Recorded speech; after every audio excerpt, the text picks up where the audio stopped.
მითვისებული მილიონების შეუსრულებელი ვალდებულებები, გაყალბებული საბუთები და სახელმწიფო ბიუჯეტიდან გახარჯული თანხები. მთავარი პროკურატურის ანტიკორუფციულმა დეპარტამენტმა დანაშაულებრივი სქემა გაშიფრა.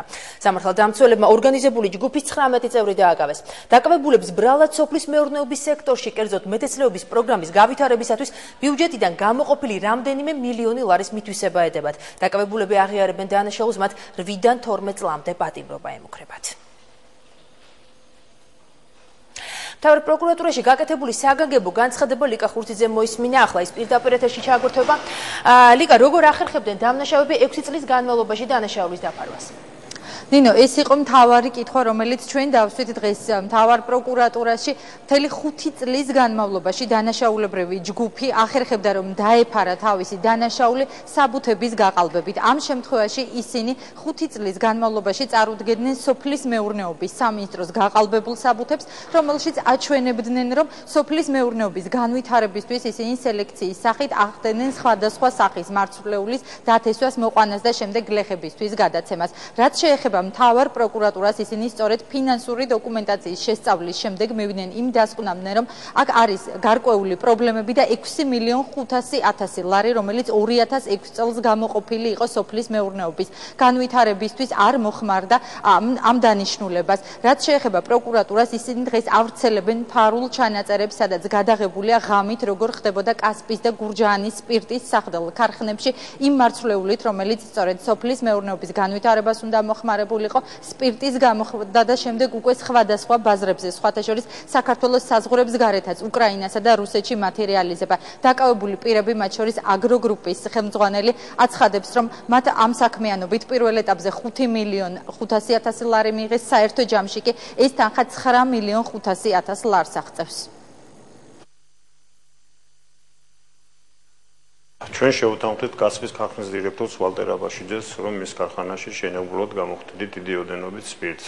ამისათვის უკრაინიდან და რუსეთიდან შემოვიტანეთ საბურაჟე სიმინდი და ღამის საათებში გამოხადეთ 920 ტონა ეთილის სპირტი, რომლის რეალიზაცია მოახდინეთ როგორც საქართველოში, ასევე მის ფარგლებს გარეთ. მიღებულმა შემოსავალმა შეადგინა 3.500.000 ლარი და მისი ლეგალიზაცია მოახდინეთ ყალბი დოკუმენტების მეშვეობით. შევისყიდეთ მარცვლეული კულტურას სორგო, რაც ფარულად შევიტანეთ გურჯაანის სპირტის სახთელ ქარხანაში. ღამის საათებში უკანონოდ ხვდით სპირტს. შემდეგ ამას უკეთებდით არალეგალურად რეალიზაციას. და მიღებულმა უკანონო შემოსავალმა შეადგინა 5.500.000 ლარი. მე გურჯაანის სპირტის ქარხნიდან გამოვიტანე 105 ტონა სპირტი უსაბუთოდ და გავყიდე თბილისში, ნათლუღის ბაზარში, დაახლოებით 400.000 ლარად. სპირი ჩვენ ვამატებდით სპეციალურ ნივთიერებებს და ვღებულობდით კონიაკს, რომელსაც ვყიდით არალეგალურად. რაც შეეხება კასპისა და გურჯაანის ქარხნებს, სპირტი გამოხდის შემდეგ გურჯაანის ქარხანაში უკვე ემატებოდა გარკვეული ნივთიერებები და ისინი საკონიაკე სპირტად გარდაიქმნებოდა და შემდეგ უკვე ჩამოსხმულ კონიაკს საქართველოს საზღვრებს გარეთ ეწეოდნენ რეალიზაციას. სულ 5 წლის განმავლობაში 2500 ტონა სპირტი გამოხადეს და მოახდინეს მათი რეალიზაცია, როგორც უკვე გითხარით, 9.500.000 ლარი არალეგალური შემოსავალი მიიღეს. როგორც დღეს მთავარ პროკურატურაში აცხადებენ, მათ დაკავებული 19 პირს ბრალი 2 მუხლით აქვს წაყენებული. ერთ-ერთი ეს არის საგადასახადო დოკუმენტაციის გაყალბება და არალეგალიზებული შემოსავლების მიღება.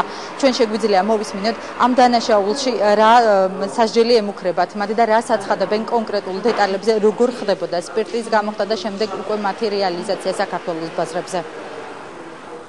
შესრულების მდგომარეობა. ამჟამად პირებმა სახელმწიფოსგან მიღებული სახელმწიფო ბიუჯეტის თანხები ჩვენი ქვეყნისთვის უნიშნელოვანეს სოფლის მეურნეობის სექტორის განვითარების ნაცვლად მთლიანად მიმართეს სპირტის არალეგალურ შავ ბიზნესში და ბოლო წლების განმავლობაში უკანონოდ აწარმოეს და გაყიდეს 2 ტონა ნახევარი სპირტი, საიდანაც მიიღეს მთლიანობაში 9.500.000 ლარის უკანონო შემოსავალი. სოფლის მეურნეობის სამინისტროს იყო პროექტი.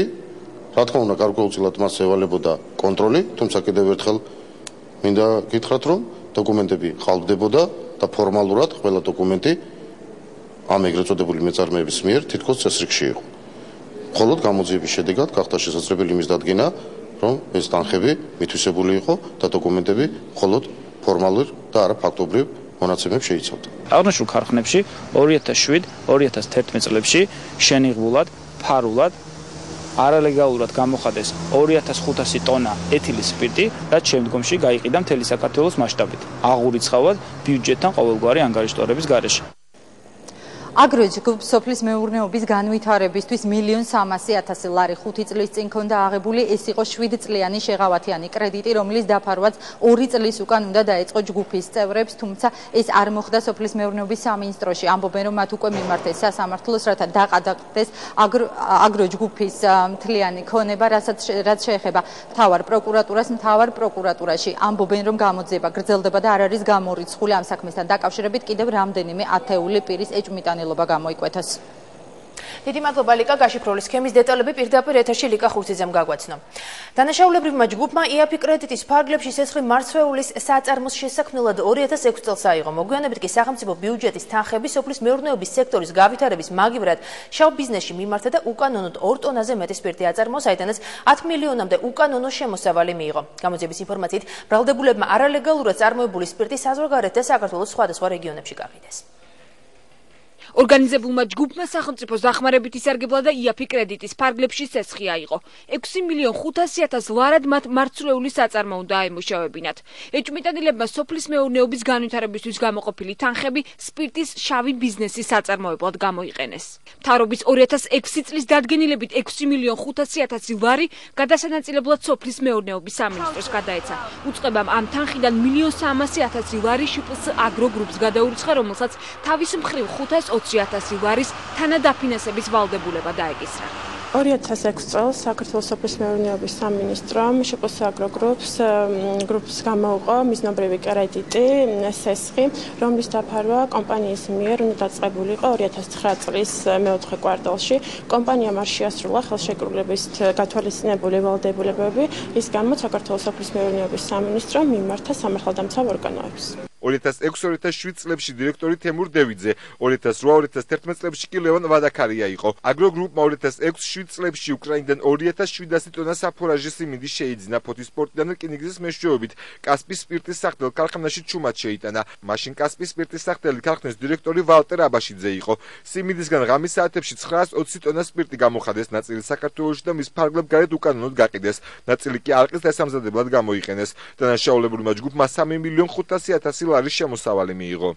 იყო ხორბალი, იყო სიმინდი, სორგო იყო, მელასი შემოდიოდა კიდე. სპირტი გამოდის რა, სპირტი და ჩამოსასხმელი არ აქვს, მეტი არაფერი. ანუ ეს ყველაფერი რეგისტრირებული იყო? მე ეგრე ვიცი რომ რეგისტრირებული იყო და ეს კომენტარი კასპშია ჩაწერილი, სადაც ჯგუფის წევრები მოქმედებდნენ. ფულის გათეთრების მიზნით დანაშაულებრივი ჯგუფის წევრებმა მაკონტროლებელი ორგანოს ყალბის საბუთები წარუდგინეს, რომ თითქოს სრულდებოდა სახელმწიფო პროგრამა და საწარმოში სიმინდის დათესვა, მოყვანა და მოსავლის რეალიზება ხორციელდებოდა. დანაშაულებრივი სქემის თანახმად კი სინამდვილეში ფოთის პორტიდან საქართველოს რკინიგზით საფურაჟი სიმინდი კასპის სპირტის სახდელ ქარხანაში გადაიტანეს. შპს აგრო გრუპის გაყალბებული დოკუმენტებში დაფიქსირებულია, რომ სატვირთო ავტომანქანებით სიმინდი გადაზიდეს და გაყიდეს საქართველოს სხვადასხვა რეგიონებში.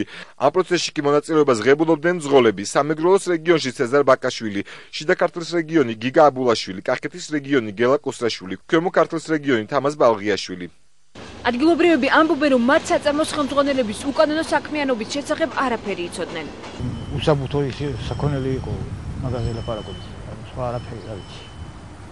რეალურად იყო ეს აღურიცხავის საქონელი საწარმოში? აბა იცი მე ვინ გამაგებინებთ. კიდევ ერთი ეპიზოდი გურჯაანის სპირტის სახდელ ქარხანას უკავშირდება. აგრო გრუპმა 2007-2011 წლებში 3150 ტონა სარგოს მარცვლეული და 950 ტონა მელასა სპირტის გამოსახდელი მასალა შეისყიდა.